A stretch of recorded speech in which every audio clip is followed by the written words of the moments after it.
ଧରାପୃଷ୍ଠରେ ବିଘ୍ନ ବିନାଶକ ମହାବିନାୟକ। ଧରାପୃଷ୍ଠକୁ ପାର୍ବଣ ଆଗମନର ସୂଚନା ନେଇ ବିରାଜମାନ କରିଛନ୍ତି ଅଗ୍ରପୂଜ୍ୟ ଗଜାନନ। ଭାଦ୍ରବ ଶୁକ୍ଲପକ୍ଷ ଚତୁର୍ଥୀ ତିଥିରେ ପାଳନ କରାଯାଏ ଅଗ୍ରପୂଜ୍ୟ ପ୍ରଭୁ ଶ୍ରୀ ଗଣେଶଙ୍କ ପୂଜା।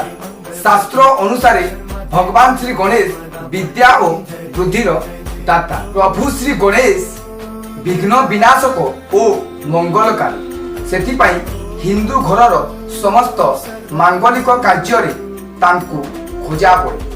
ଅଗ୍ରପୂଜ୍ୟ ବକ୍ରତୁଣ୍ଡଙ୍କୁ ସମସ୍ତ ମାଙ୍ଗଳିକ କାର୍ଯ୍ୟକୁ ଆରମ୍ଭ କରିବା ପୂର୍ବରୁ ତାଙ୍କୁ ଆରାଧନା କଲେ ସେ କାର୍ଯ୍ୟ ବିନା ବାଧା ବିଘ୍ନରେ ସୁଚାରୁ ରୂପେ ସମ୍ପାଦନ ହୋଇଥାଏ। ଗଜାନନଙ୍କ ଆଗମନକୁ ନେଇ ସବୁଠି ଉତ୍ସାହ। ଗାଁଠୁ ସହର ସବୁଆଡ଼େ ଚଳଚଞ୍ଚଳ।